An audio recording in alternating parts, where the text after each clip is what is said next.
wherever in the world you are tuned in from. I'm absolutely delighted to be hosting yet another data science and technology meetup. This is a virtual version of something we've been running in the flesh now for a number of years. Obviously, COVID restrictions apply at the moment, which has given us an opportunity to reach out and connect with a whole load of people who we would normally spend some time with in the real world. My name's Rob Huggins. I am the Director of Client Services for a business called NBN Solutions. My guest today, an absolute legend of the space, a man I've known for an awful long time, Dr. Shorful Islam. Dr. Islam, welcome. Thank you, Robin. So hopefully everyone can see my screen, and Rob will shout if they can't. So, okay, so in today's presentation, I'm going to talk about the most frustrating part of being a data scientist. And this is not something I've done research or anything on. This is actually lived experience. So this is things that I've experienced myself, or I've experienced my team going through this. So what is it? Oops, oh, here we go. Okay, so sometimes, no matter how good your analysis is, and there will be times when you do an amazing piece of work, you'll find that the business just doesn't take it on board, okay? And, you know, it's one of those things that's really frustrating because you spent a lot of time doing it, you spent, you know, a lot of effort, you think you've done something really good. But then what happens is that, excuse me, is that the business turns around and says, that's really good, but it's not something that we want to take forward. Okay, so that's what the talk's going to be about, and hopefully I'll give you some strategies on how to minimize that risk. But as I'll go through my talk, I'll demonstrate sometimes it is inevitable. Okay, so before I go on, I just want to sort of talk about a bit about myself, only because, you know, like as I mentioned before, these are lived experiences. So I just want to give you sort of a, how should I put it, a flavor of the kind of stuff that I've done. So at the moment, I actually have multiple hats. So I'm a chief product and data officer for a startup, a cybersecurity startup, where we're trying to predict why people, you know, download malicious files or click on phishing links. I'm also, I serve as a chief data scientist for Tribal, and I'm also the founder and managing director of my own analytics company, where we do a lot of sort of analysis for small and large companies.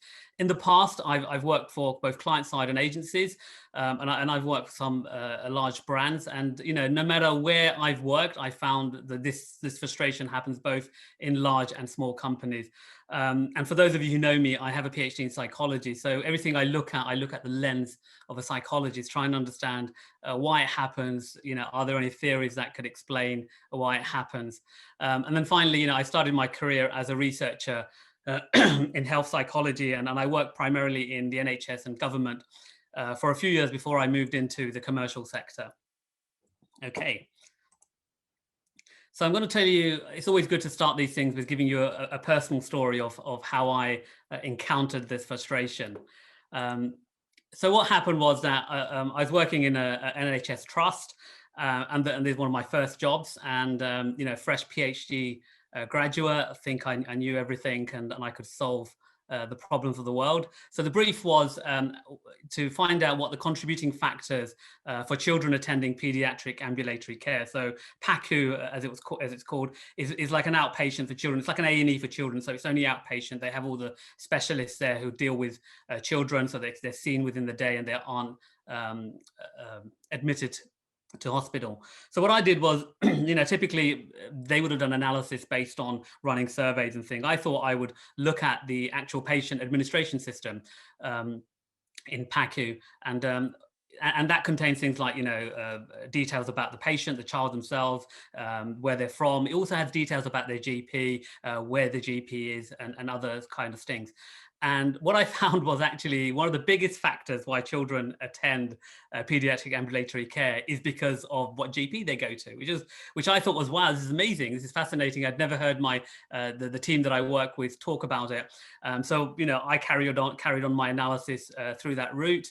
And I did what I thought was a great presentation to the management team. But unfortunately, the outcome was nothing. There was a lot of factors resulting in that nothing. But, you know, these were factors that I found repeated themselves as I went through my career. And as Rob will tell you, I've been in this space for quite a long time. And the primary thing that I learned when you are doing this is that you are not the only person contributing to businesses making decisions. Sometimes it's nice to believe that businesses are data driven, that they will always listen to the data. It doesn't matter what people think, what experience they have. It is driven by the data, but that's not the reality. So I'm just going to go through a few reasons why businesses don't listen to the data. And this has been actually something that I have seen, like I said, predominantly, across both small and large organizations, is that there is sometimes people in the organizations who the organization listens more to than others. There are terms for it. I remember coming across a term called HIPPO. So it stands for highest paid person's personal opinion, or highly important person's paid personal opinion. Google it, HIPPO. But you'll find there are these people in the organization who have an outsized voice, I guess, in the organization. So they're listened to equally, if not more, than the facts. And you're going to have to get used to that. There will be these people, and you'll find that it's frustrating because the business listens to them. And it's because these people have delivered results for the business, potentially in the past. They have some impact on the business.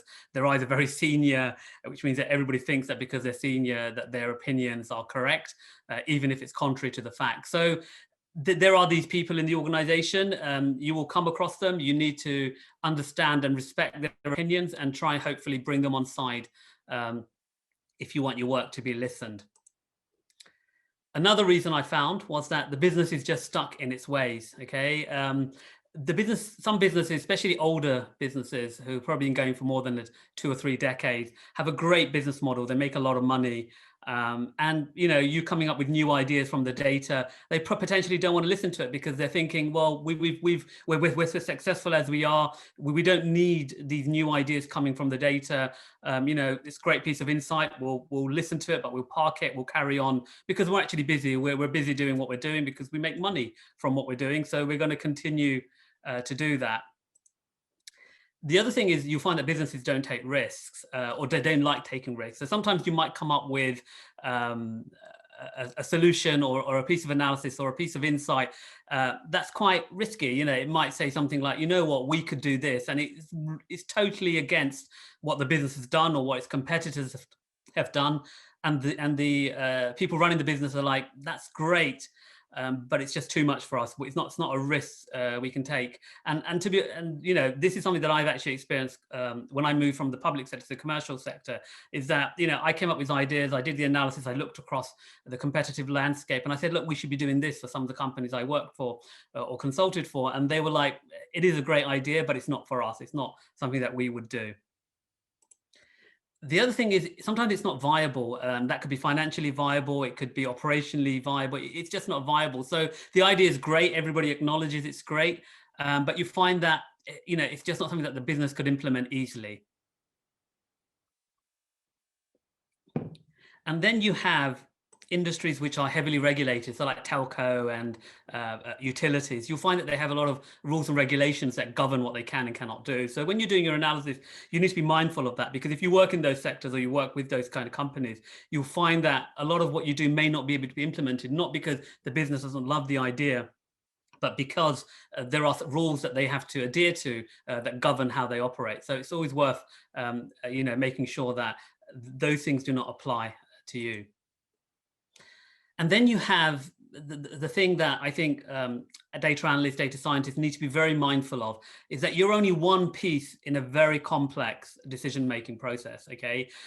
What happens is that when a business makes decisions, you are not the only reason that the business will make a decision. They consider other factors, okay? Some of those factors are external. So if you're like a PLC, for example, they also take on board what the market's saying, what the investors are saying, how their share price will be affected by what they do.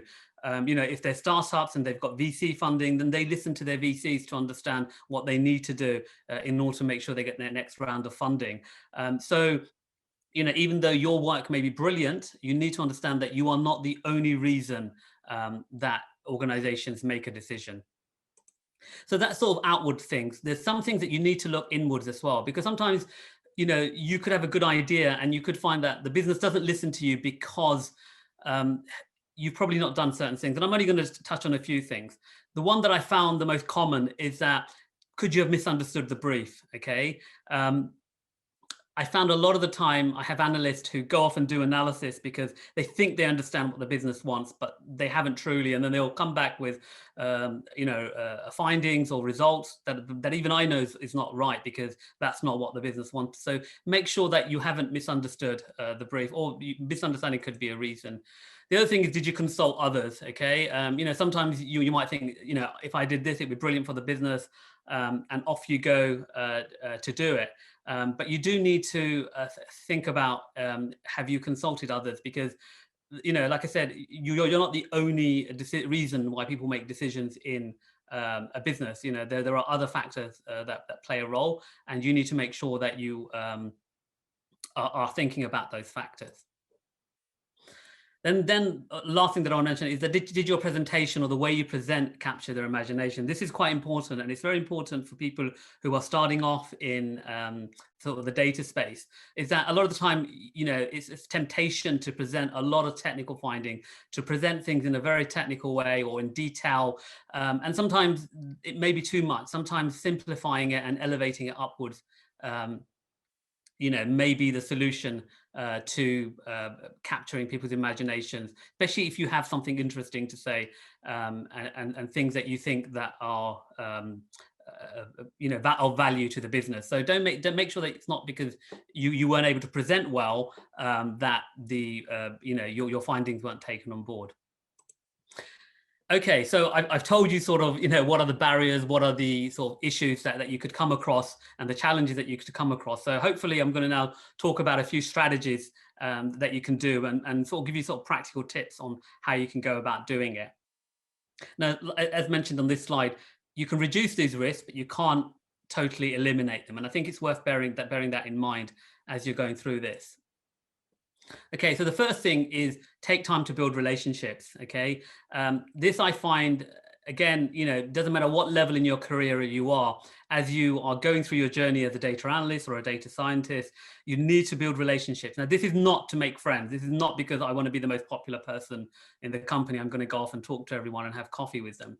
You need to build relationships, because that helps you understand the flow of information within an organization, where decisions are being made, what the challenges are, what the issues are, what the concerns of the business are, and where the opportunities are. Okay, so as you start building relationships with different parts of the business, whether it's the marketing team, the IT team, the senior exec, whatever's appropriate at your level, you start hearing things that you may not be privy to had you gone to formal routes like presentations or briefings.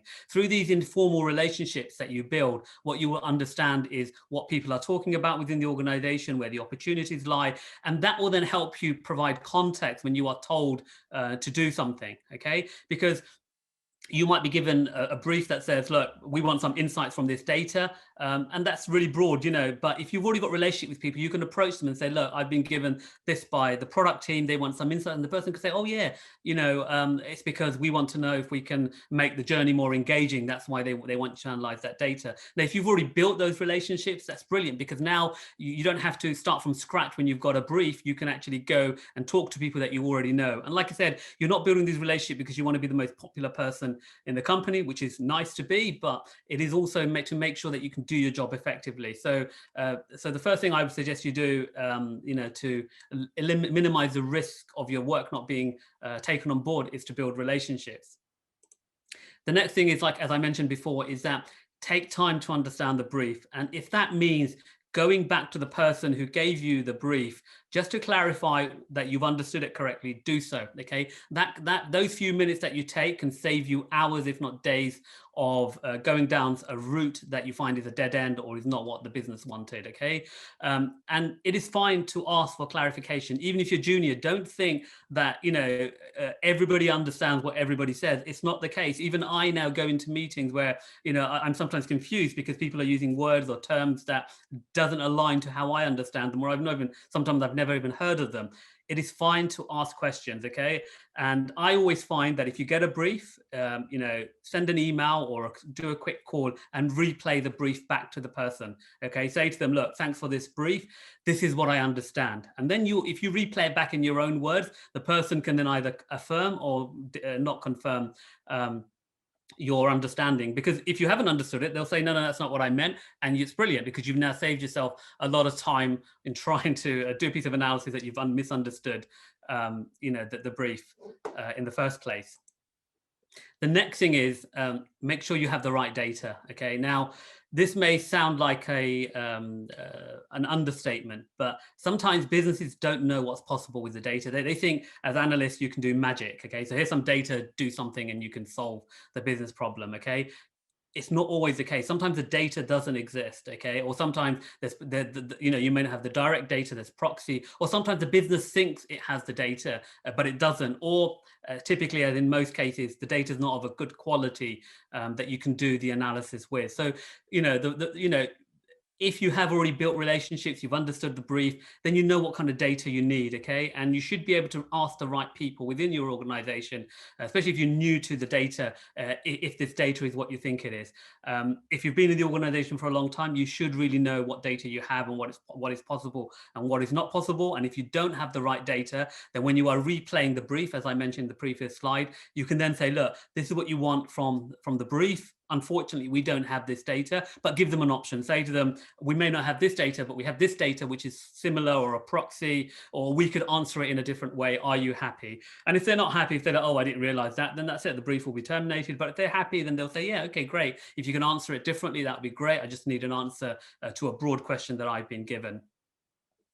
The next thing is to have conversations up front with your stakeholders. Now, this is something that I find data scientists don't really do. So once you come up with, or even data analysts actually, once you come up with a solution, it's very tempting to just go ahead and do it. I mean, that's what I did in my first example when I worked for this NHS trust. I thought I had a solution and I went ahead and did it.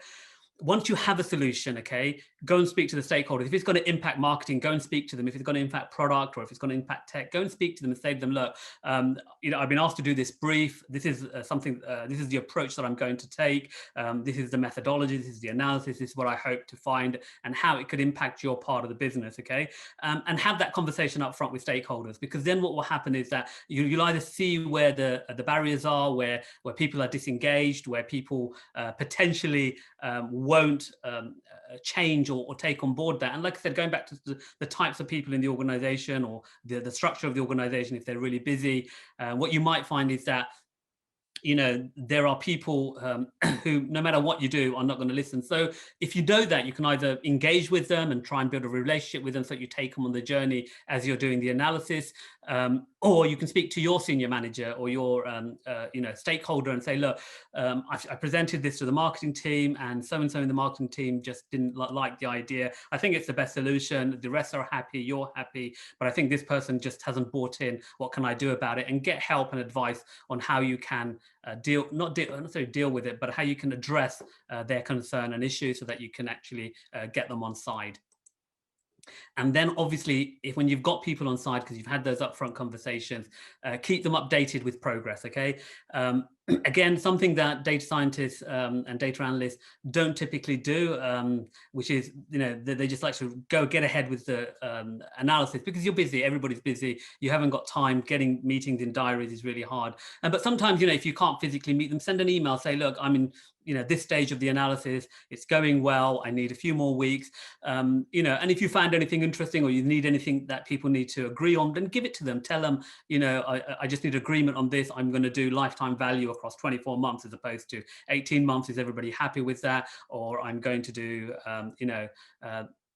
this kind of cross-sell model where I've categorized products into these categories as opposed to these. Is everyone happy? Keep them engaged, keep them updated. So therefore there's no surprises at the end. Now it sounds counterintuitive because normally what you want to do is you want to present something as a wow factor. But in real life in businesses, it doesn't always help. What you need to do is make sure you take people on that journey and they keep up to date. So there's no surprises, at the end of it. And then finally, when you've done all of that, okay, the bit where again, I am guilty of this as well, but I see it time and time again. I spend a lot of time trying to help data scientists and data analysts simplify and make their presentations clearer. Now, when I say simplify, I don't mean dumb down. I mean simplify in the terms of less and decluttering. Okay, and the reason for that is because when you present too much, it's going to overwhelm people. Okay, people are going to be like, oh my god, what am I meant to be focusing on? There's too much information coming my way. And they're going to feel that they're not or they won't be taking in the things that you want them to take in. So what you need to do is put down what you think is important for them to know, okay? And maybe talk about other things that you would like to talk about, but don't put it all down on a slide. Excuse me. So yeah, so if you could present your work very simply and very clearly, you'll find that that will get people over the line, especially people who probably aren't as convinced in the early days, but when you put it all together, they are convinced. The other thing I would say on this is that when you are presenting your work, there is a temptation for particularly data scientists, I mean, I think data analysts are better at this, is that you want to present the detail, you want to present what algorithm you used, you want to present what methodology you did, you want to present the process. Okay, that is all great stuff. And you know what, as a fellow data person, I love to hear that kind of stuff. It's really good education, and I do. But for a lot of the business, they it's not that they don't want to hear it. They probably haven't got the time, but also it's probably too much detail for them. Okay, they just want to know what were you asked to do. Just tell me lightly or briefly what you did, and then at the end tell me what it means for me, what it means for the business, and what am I meant to do? What are the next steps? And that's another thing. When you present your findings, don't just leave it hanging. Provide actions for the business to do. So if you've built a cross-sell model, then say, look, this is what I've built, this is how I've built it, and this is what it means for the business. And we believe we can drive 15% more uplift in basket size. And next steps are for us to deploy it in production, get it on the website, and roll it out either through an A/B test or an incremental phase release, whatever it is. But you need to do that to get it developed. And then that gives a business concrete things to take away. Don't just say I've built a cross-sell model and leave it there. Okay. So finally, to recap, okay, so one of the things that you have to acknowledge is that these things happen. No matter all of the strategies that I've given you, you could have deployed them, you could have engaged with your stakeholders, you could have got buy-in, but sometimes these things happen. I worked on a quite a significant project where we did everything really well. We had stakeholders on board, and we got to almost presenting actually, and then the actual landscape changed. The business got it was a merger rather than acquisition, so the business got merged, and this was no longer important. And these things just happen. So make sure that when it does happen, that you are aware that it can happen. Okay. The other thing is, like I said, organizations can't or don't always listen to the data, and it's just a reality. It's a reality for us analysts. It's an unfortunate reality, but it is a reality of the business. It's not always that you can listen to the data. Not always you want to listen to the data. Maybe sometimes you want to do something that's driven by other needs of the business. The next thing is also make sure you understand what the business wants. Okay, sometimes the business gives you a brief, okay, but they may mean something else. So that's going back to building those relationships, clarifying the brief, replaying the brief back to the stakeholders. But you really need to understand what your business wants. Okay, again, I've seen examples of where people have gone off and done really good pieces of analysis, but it's not what the business wanted. And on its own, it was a great piece of analysis. But if the business didn't want it, you find that they didn't use it. About ensuring building relationship within your organization. Please don't make this a transactional thing where you build relationship when you need to do a piece of work. Try and build a relationship as part of an organic mindset that you have. One of the things I always try to preach to data scientists that I work with or I consult with is that, as an industry, we need to be seen as people who stand in front of the screen presenting, not people who sit behind the screen doing the analysis all the time, and someone else presents our work or someone else actions the business. And I think if data analysts and data scientists can build those relationships, then they'll find it easier to present to people that they already know or they already have some kind of relationship with. Okay, and also you're more likely to get feedback so that you can improve what you've done. And then finally, don't take it personally. Okay. The first time this happened to me, like I said, I was devastated. I was like, oh my God, I must have done something wrong. Why is no one listening to me? Is my analysis wrong? Have I done the wrong methodology? You sort of become very introspective. Don't take it personally. Enjoy the ride. life is a journey. You learn stuff, and hopefully when you learn from that, the next time you don't repeat the mistake. But like I said, it will happen. It doesn't matter how well you prepare. It's just the nature of being a data analyst or a data scientist working in this space. Okay, so that's it from me. There's my details if anybody wants to get in touch. On the left-hand side is traditional methods, on the right-hand side, more sort of social media type stuff.